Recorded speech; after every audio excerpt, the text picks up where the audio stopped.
Hi hello నమస్తే welcome to Priya talks. అందరూ బాగున్నారండి? అందరూ బాగుండాలి, అందులో మనం ఉండాలి. పిల్లలు స్నాక్స్ అడిగినప్పుడు ఇంట్లో ఏమీ లేనప్పుడు ఏం తినాలా అని ఆలోచిస్తామో అలాంటప్పుడు ఇలా ఈజీగా చేసుకోవచ్చండి. బొంబాయి రవ్వ ఉంటుంది కదా, ఉప్మా రవ్వ ఒక కప్ తీసుకున్నాను. మీరు ఏ క్వాంటిటీ తీసుకున్నా పర్వాలేదు, ఎక్కువ కావాలంటే ఎక్కువ తీసుకోవచ్చు. నేనైతే నాకు కరెక్ట్గా 3 అంటే 3 వచ్చేయండి. ఒక కప్ తీసుకున్నాను. ఒక్కసారి బాగా మిక్సీ పట్టుకోవాలి, దాన్ని మెత్తగా పౌడర్లా చేసుకున్న తర్వాత ఒక 2 పెద్ద సైజు బంగాళదుంపలు వేసుకున్నాను అనమాట. పొట్టు తీసి ఉడకబెట్టక్కర్లొద్దు, వాటిని పొట్టు తీసి చిన్న చిన్న ముక్కలుగా వేసి కొంచెం వాటర్ కొంచెం పెరుగు వేసి ఇలా బ్యాటర్ని తయారు చేసుకోవాలండి.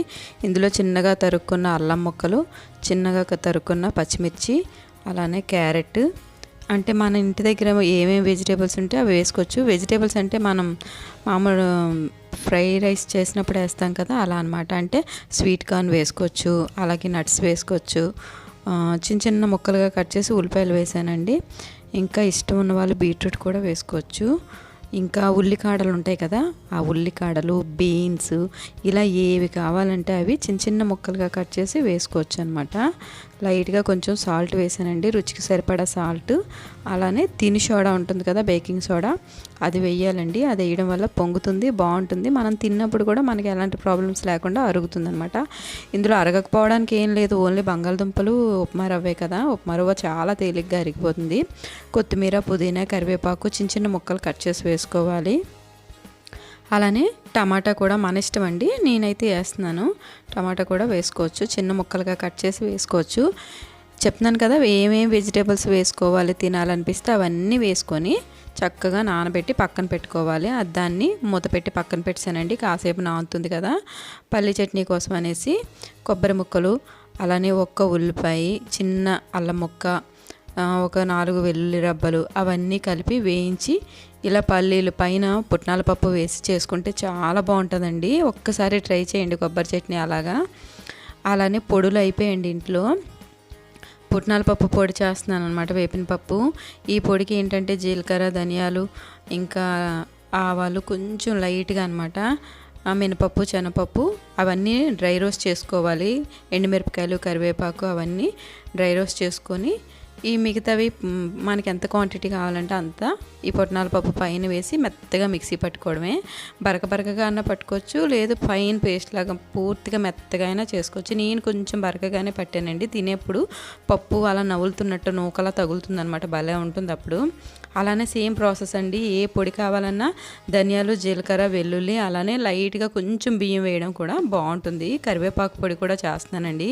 ఇందులో అయితే మినపప్పు, శనగపప్పు, పలుకులు, జీలకర్ర, ధనియాలు, లైట్గా కొంచెం ఆవాలు అవన్నీ వేసానండి. ఎండుమిరపకాయలు మన కారం చూసుకొని వేసుకోవాలి. వెల్లుల్లి రెబ్బలు మామూలే, అవి కూడా వేసుకోవడం బాగుంటుంది.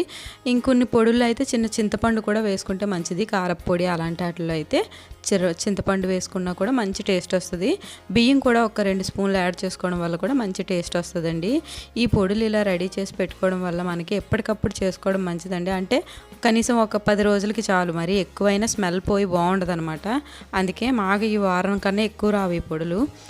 ఎప్పటికప్పుడు పొడులు, పచ్చళ్ళు మా ఇంట్లో బాగా సేల్ అవుతాయి అనమాట. ఇంకా కరివేపాకు పొడి కూడా చేసేస్తున్నానండి. కరివేపాకు పొడి కూడా అయిపోయిన తర్వాత మిక్సీ పట్టేసుకున్నాను కదా చట్నీ, అప్పుడు ఈలోపు ఈ రుబ్బంతా నానుతుంది కదా, ఇప్పుడు అట్టు వేసుకోవచ్చు అనమాట. చాలా బాగుంటుంది. ఆ స్నాక్స్ కావాలంటే మీరు అలా పొంగనాల్లాగా వేయించుకోవచ్చు, డీప్ ఫ్రై చేసుకోవచ్చు. లేదు ఇంత ఆయిల్ ఎందుకు అన్నప్పుడు కొంచెం ఆయిల్తో అట్టులా కూడా వేసుకోవచ్చు అనమాట. ఈ కరివేపాకు పొడి మాత్రం చాలా మంచిదండి. ఎయిర్ ఫాల్ ఉన్న వాళ్ళకి, సన్నగా అవ్వాలన్నా, పిల్లలకి దగ్గు, జలుబు, రొంప అలాంటివి ఏవి రాకుండా భలేగా కాపాడుతుందండి. రోజు అన్నం తినేప్పుడు ఒక్క ముద్దలో ఫస్ట్ తొలి ముద్ద 2 ముద్దల్లో నువ్వుల నూనె కానీ, నెయ్యి కానీ, లేదా నెయ్యి అది ఇష్టం లేని వాళ్ళు మామూలు నూనె అయినా సరే వేసుకొని తినొచ్చు. ఇంకా గోంగూర పచ్చడి కూడా చేశానండి. ఈ 3 ఇంట్లో ఉంటే కూరలతోనే అవసరం లేదు, ఇంకా పెరుగు ఉంటుంది కదా. పొడి అయితే మాత్రం చాలా టేస్ట్గా వచ్చింది. లైట్గా ఆయిల్ వేసానండి, ఒక 2 స్పూన్లు. ఈ మాత్రం ఆయిల్ కూడా వేసుకోకపోతే బాగుండదు అనమాట, బాగా ఉడుకుతుంది. ఎక్కువ కాదు, అలానే ఆయిల్ క్వాంటిటీ తగ్గించుకోవాలన్నా కూడా తగ్గించుకోవచ్చు. ఇవి బాగా నానిందండి. కొంచెం నానిన తర్వాత ఒక పావుగంట పైనే వదిలేసాం కదా, ఈ పొళ్ళన్నీ పట్టేలోపు వదిలేసాం కదా, బాగా నానిందనమాట. ఇది ఇప్పుడు మనం పోపు పెడతాం కదండి, అలాంటి వాటిలో అయితే కరెక్ట్గా భలే వస్తుంది, పర్ఫెక్ట్గా సైజ్ లాగా పాన్ కేక్ లాగా వస్తుంది అనమాట. ఇప్పుడు దీన్ని మనం కావాలంటే పెద్దదిగా కూడా వేసుకోవచ్చు, కానీ ఎవరికి వాళ్ళకే ఒక్కొక్కటి వేసి ఇచ్చేద్దాం అన్న ఉద్దేశంతో నేను చిన్న చిన్న వేస్తున్నాను అనమాట. 2 గరిటెలు వేసాను. చాలా బాగా వచ్చిందండి, క్రిస్పీగా మెత్తగా, లోపలైతే దూదిలాగా చాలా బాగుంది. బంగాళదుంప వేయడం వల్ల ఏంటో తెలియదు కానీ మంచి టేస్ట్ వచ్చిందండి. ఇలానే అన్నీ వేసుకొని చట్నీ లేకుండానే తినేయచ్చు, ఎందుకంటే మనం వెజిటేబుల్స్ ముక్కలన్నీ వేసాం కదా, ఉల్లిపాయలు, పచ్చిమిరపకాయలు, టమాటా ముక్కలు, అలాగే పల్లీలు ఇవన్నీ వేసుకున్నాం కాబట్టి అవేమీ లేకుండా తినేయచ్చు. కానీ ఉంటే ఇంకొంచెం బాగుంటుందన్నమాట.